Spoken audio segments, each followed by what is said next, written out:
지금부터는 손으로 문진을 하겠습니다. 네, 손으로요? 네, 환자분. 안쪽으로 손가락을 넣어 문진을 하여 경부의 길이를 측정할 예정입니다. 아, 네. 나는 속으로 중얼거렸습니다. 이것은 진료일 뿐이야. 의사 선생님의 문진이 시작되었고 나는 참을 수 없는 무언가가 터져나오려고 하였습니다. 선생님, 위쪽을 누르실 때마다 뭔가 터져나오려고 해요. 문진 중에 간혹 그런 경우가 있습니다. 참지 않으셔도 됩니다. 위험해요. 못 참겠어요. 아, 안 돼. 제 환자 중에 이렇게 많은 양은 처음 봅니다. 여러분, 혹시 아내가 남편도 모르게 발기를 들이는 비밀의 공간이 있다는 사실을 아십니까? 단 한 번 다녀오면 다시는 끊어낼 수 없다는 곳. 저 역시 그 문턱을 넘은 뒤 제 삶은 송두리째 흔들리기 시작했습니다. 지금부터 본격적으로 제가 경험했던 이야기를 시작하려고 합니다. 시작 전에 구독, 좋아요, 알림 설정 부탁드립니다. 제 이름은 이정화, 43살, 결혼 25년 차, 두 아이의 엄마입니다. 겉으로 보기엔 평범한 주부였지만 제 안에는 깊은 공허가 있었습니다. 남편과의 대화는 점점 줄어들었고 같은 집에 살면서도 서로 눈길조차 마주치지 않는 날들이 많아졌습니다. 거울 속에 비친 제 얼굴은 점점 초라해져 갔고 나는 더 이상 여자일까? 아니면 그냥 엄마일 뿐일까? 하는 생각이 제 마음을 짓눌렀습니다. 그러던 어느 날 오랜만에 만난 친구 지연이 제 얼굴을 똑바로 보더니 직설적으로 말했습니다. 정아야, 너 요즘 너무 죽어 있는 것 같아. 얼굴에 생기가 하나도 없어. 남편과의 밤일은 혹시 다 끊긴 거 아니야? 순간 얼굴이 화끈 달아올랐지만 부정할 수 없었습니다. 마지막으로 남편과 손을 잡은 게 언제였는지조차 기억이 나지 않았으니까요. 지연은 의미심장한 표정으로 작은 명함 하나를 내밀었습니다. 여기 한번 가봐. 나도 처음엔 단순히 건강검진 받으러 갔는데 그 뒤로는 내 삶이 달라졌어. 명함 위에는 강남의 한 개인 산부인과 이름과 전화번호가 적혀 있었습니다. 단순히 건강을 위한 진료라고 스스로를 달래보려 했지만 설명할 수 없는 떨림이 제 가슴 깊은 곳에서부터 일렁이기 시작했습니다. 그날 밤 나는 명함을 책상 위에 올려둔 채 한참을 바라보고 있었습니다. 가야 할까? 아니면 그냥 잊어버려야 할까? 머릿속에서는 수십 번을 접어버리려 했지만 시선은 계속 그 종이 위에 머물렀습니다. 침대에 누웠지만 좀처럼 잠이 오지 않았습니다. 남편의 고른 숨소리가 들려왔지만 내 마음은 전혀 평온하지 않았습니다. 심장은 자꾸만 쿵쾅거리며 낯선 기대와 두려움을 동시에 불러일으켰습니다. 결국 다음 날 아침 나는 휴대폰을 집어들었습니다. 손끝이 떨려 번호를 누르는데도 한참이 걸렸습니다. 하지 말자. 지금이라도 내려놓자. 수없이 다그쳤지만 손가락은 이미 마지막 숫자를 눌러버리고 말았습니다. 뚜뚜 신호음이 이어졌고 그 짧은 순간이 몇 분처럼 길게 느껴졌습니다. 받지 마라, 제발 받지 마라. 속으로 수없이 빌었지만 곧 낮고 차분한 목소리가 들려왔습니다. 네, 맘 편한 여성의학 클리닉입니다. 무엇을 도와드릴까요? 나는 순간 숨이 막힌 듯 아무 말도 하지 못했습니다. 간신히 목소리를 짜내듯 대답했습니다. 예, 진료 예약을 하고 싶습니다. 가능합니다. 내일 오후 2시 괜찮으실까요? 그의 목소리는 놀라울 만큼 부드럽고 차분했지만 내 귀에는 이상하게도 묘한 울림으로 다가왔습니다. 나는 얼떨결에 대답했습니다. 네, 좋아요. 내일 2시로 부탁드립니다. 전화를 끊자마자 손바닥에 땀이 배어 있음을 깨달았습니다. 심장은 여전히 뛰고 있었고 머릿속에는 수많은 생각이 뒤엉켰습니다. 내가 지금 무슨 짓을 한 거지? 하지만 동시에 설명할 수 없는 설렘이 가슴 깊은 곳에서 솟아오르고 있었습니다. 예약한 날 아침, 눈을 뜨자마자 심장이 빠르게 뛰기 시작했습니다. 어제의 전화가 꿈이 아니라는 사실이 차갑게 다가왔습니다. 오늘 정말 가는 거야? 스스로에게 수없이 묻고 또 물었지만 이미 시간을 되돌릴 수는 없었습니다. 세면대 앞에 서서 얼굴을 들여다보았습니다. 피곤과 무표정에 갇혀있던 얼굴이 오늘따라 더 낯설게 느껴졌습니다. 나는 오랜만에 파우치를 꺼내 들었습니다. 눈가에 은은한 색을 얹고 평소라면 잘 바르지 않던 붉은 립스틱을 조심스레 입술에 올렸습니다. 거울 속에서 조금씩 달라지는 표정을 보며 나도 모르게 가슴이 두근거렸습니다. 옷장을 열고 수차례 옷을 꺼내고 다시 집어넣었습니다.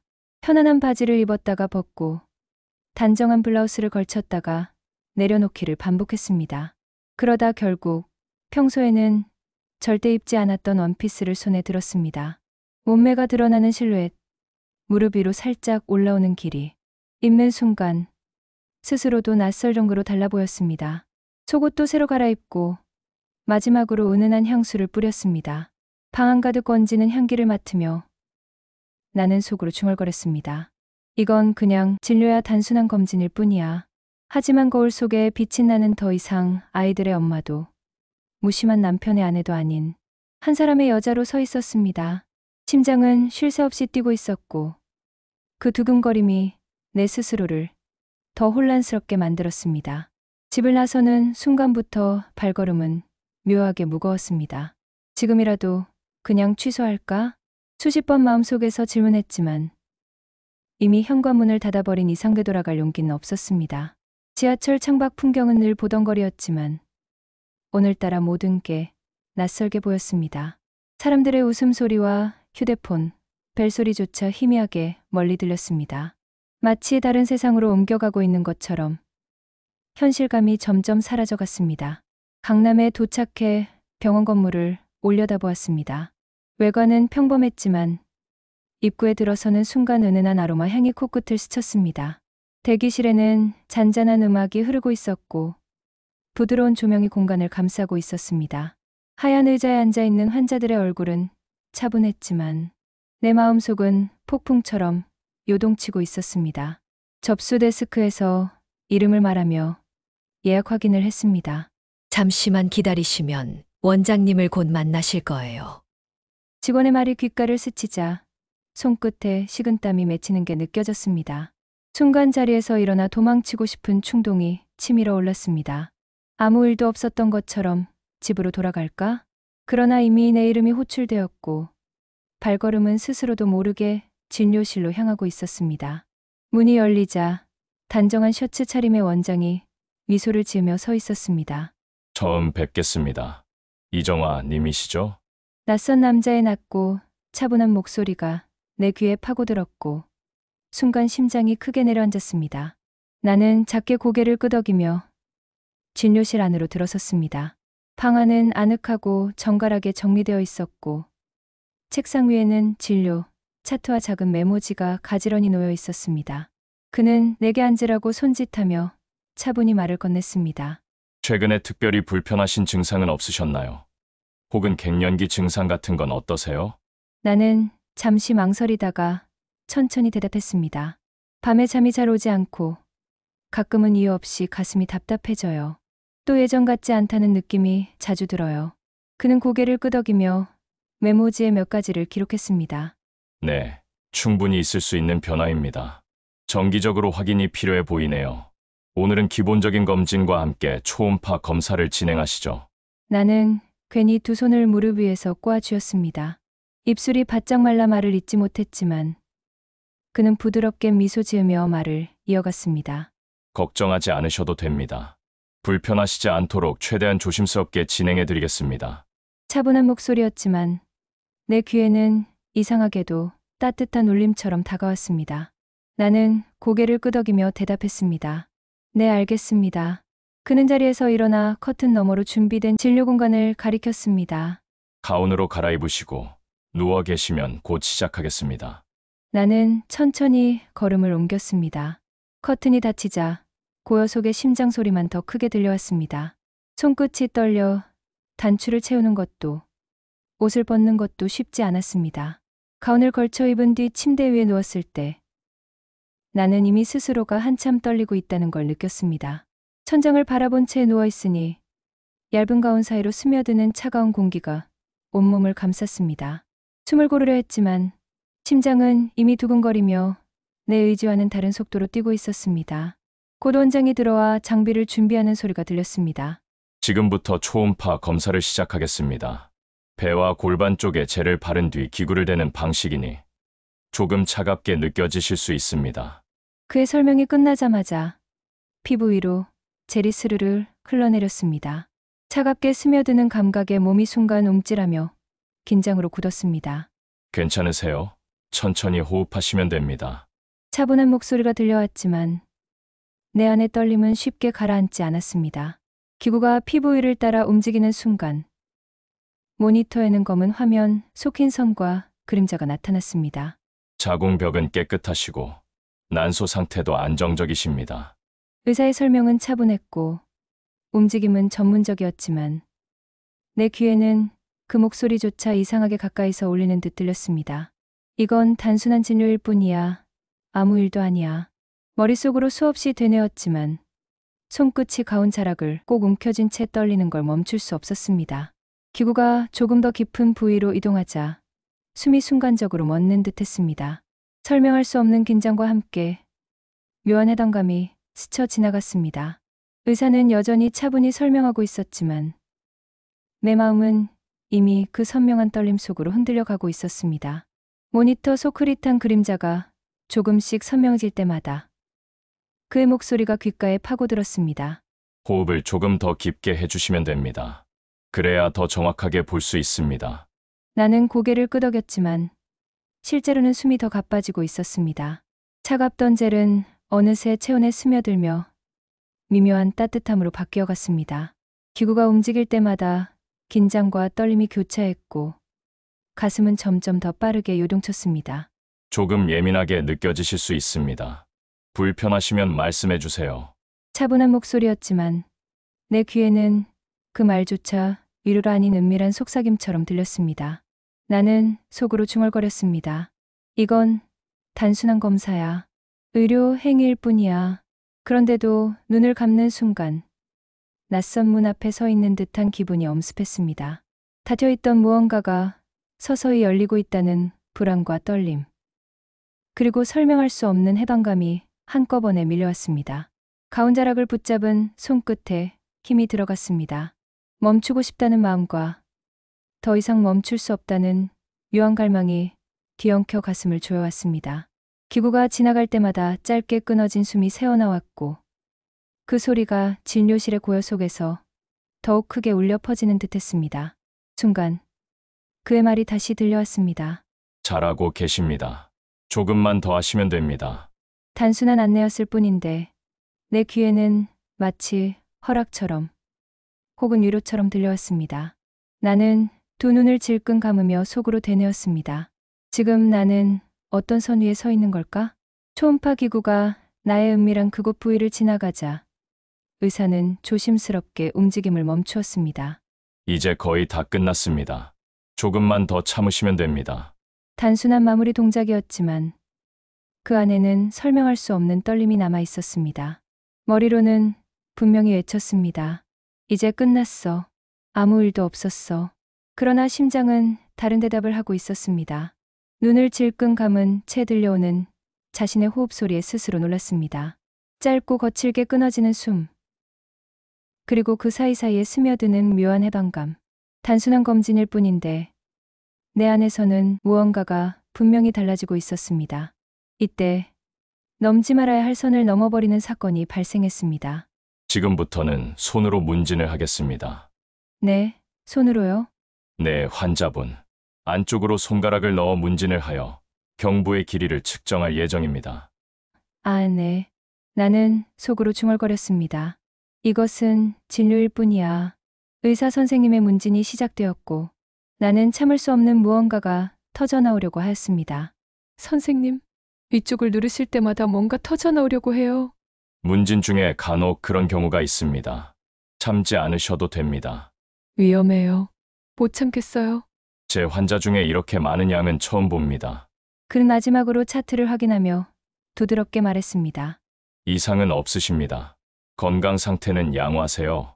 의학적 결론은 너무도 평범했지만 내 마음은 결코 평범하지 않았습니다.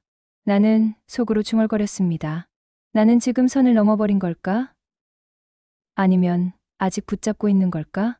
그 순간 느껴지는 공허함과 동시에 몰려드는 묘한 충만감, 서로 모순된 감정이 파도처럼 교차하며 나는 더 이상 예전의 내가 아니라는 걸 깨달았습니다.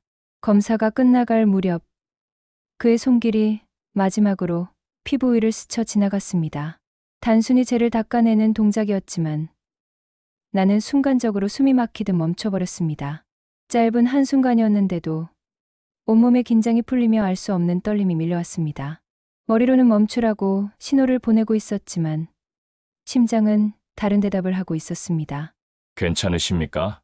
그의 차분한 목소리가 들려왔지만 내 귀에는 그것이 이상하게도 더 가까운 속삭임처럼 울렸습니다. 나는 대답 대신 짧게 고개만 끄덕였습니다. 그 순간 마치 닫혀있던 문이 열리는 듯한 감각이 내 안을 파고들었습니다. 단순한 검진 절차가 아닌 내가 지켜야 했던 마지막 경계가 무너져 내리는 소리가 들려오는 것 같았습니다. 눈을 질끈 감았습니다. 이건 진료일 뿐이야. 아무 일도 아니야. 그러나 그럴수록 심장은 더 거칠게 뛰었고 가슴 깊은 곳에서 묘한 해방감이 폭포수처럼 터져나왔습니다. 그는 여전히 의사의 태도로만 움직이고 있었지만 내게는 그 모든 순간이 선명한 흔적으로 남았습니다. 단순히 검사 도중의 감각이었을까? 아니면 내가 이미 선을 넘어선 걸까? 나는 스스로에게 대답하지 못했습니다. 분명한 건 단 하나였습니다. 진료실의 불빛은 여전히 환하게 비추고 있었지만 내 안에서는 이미 되돌릴 수 없는 무언가가 달라져 버렸다는 사실이었습니다. 병원을 나서자 자동문이 부드럽게 열리며 바람이 스쳤습니다. 차갑지 않은 바람이었는데도 내 피부는 예민하게 반응하며 한순간에 소름이 돋았습니다. 불과 몇 분 전의 감각이 여전히 남아있는 듯 발걸음마다 그 여운이 따라붙었습니다. 강남의 거리는 평소처럼 붐볐습니다. 사람들은 휴대폰을 보며 웃고 떠들었고 신호등 불빛은 무심히 바뀌었습니다. 모두가 똑같이 살아가고 있는데 내 눈에는 모든 것이 낯설게만 보였습니다. 마치 나는 잠시 다른 세계에 다녀왔고 이제는 그곳과 이곳 사이의 균열에 서 있는 것 같았습니다. 지하철 좌석에 앉아 창밖을 바라보았습니다. 유리창에 비친 내 얼굴은 어딘가 달라져 있었습니다. 붉게 달아오른 볼, 아직 가시지 않은 떨림이 눈빛에 남아 있었습니다. 나는 스스로에게 속삭였습니다. 아무 일도 아니었어. 단순한 검진일 뿐이야. 집에 도착하니 언제나와 다름없이 남편은 거실 소파에 앉아 있었습니다. TV 화면 송야구 경기에 몰두한 채 손에는 늘 그렇듯 맥주 캔이 들려 있었습니다. 왔어? 그는 고개만 살짝 굴려 무심하게 인사를 건넸습니다. 나는 짧게 대답했습니다. 응. 그 한마디가 끝나자 다시 방 안은 TV 해설 소리와 캔불이 치는 소리뿐으로 채워졌습니다. 방금 전까지 내 안을 뒤흔들던 폭풍 같은 감각이 이 평범한 일상과 극명하게 대비되어 밀려왔습니다. 나는 거울 앞에 섰습니다. 거울 속에는 낯선 여자의 얼굴이 있었습니다. 아내도 엄마도 아닌 오늘 진료실에서 깨어나 버린 또 다른 나. 나는 스스로를 바라보며 속삭였습니다. 나는 오늘 선을 넘어버렸다. 그리고 이 사실은 나만 알고 있다. 밤이 깊어갔지만 눈은 좀처럼 감기지 않았습니다. 옆에서는 남편이 고른 숨소리를 내며 자고 있었지만 내 마음은 전혀 평온하지 않았습니다. 심장은 여전히 진료실에서처럼 빠르게 뛰었고 그 박동이 귀를 때리는 듯 선명했습니다. 눈을 감으면 차갑게 스며들던 젤의 감각과 차분한 목소리가 그대로 떠올랐습니다. 조금만 더 호흡을 깊게 해주시면 됩니다. 분명 의료적인 말이었는데 왜 내 귀에는 은밀한 속삭임처럼 들렸을까? 나는 몸을 뒤척이며 스스로에게 되뇌었습니다. 아무 일도 아니야. 그냥 건강 검진이었어. 다른 의미를 부여하는 건 내가 잘못된 거야. 그러나 그럴수록 가슴 깊은 곳에서 올라오는 열기는 더 뜨겁게 번져갔습니다. 불현듯 남편의 얼굴이 떠올랐습니다. 늘 무심하게 TV만 바라보던 눈빛, 대화조차 피하던 무관심한 태도. 나는 속으로 중얼거렸습니다. 왜 나는 그 무심함에 길들여져 있었을까? 왜 이제야 이 공허함을 깨닫게 된 걸까? 거울 속 내 얼굴이 머릿속에 겹쳐 보였습니다. 새벽녘까지 나는 눈을 감지 못했습니다. 심장은 여전히 빠르게 뛰었고 머릿속에서는 수없이 같은 문장이 맴돌았습니다. 나는 오늘 선을 넘어버렸다. 그리고 이 사실은 나만 알고 있다. 남편은 여전히 곤히 잠들어 있었고 아이들의 방에서는 고른 숨소리가 들려왔습니다. 모두가 평온한 밤이었지만 나만은 다른 세상에 서 있는 듯 했습니다. 여러분, 만약 이 이야기가 여러분에게 닥쳤다면 어떤 선택을 하시겠습니까? 여러분의 생각을 댓글로 나누어 주시기 바랍니다. 그리고 오늘의 이야기가 마음에 와닿으셨다면 구독과 좋아요, 알림 설정까지 꼭 부탁드립니다. 감사합니다.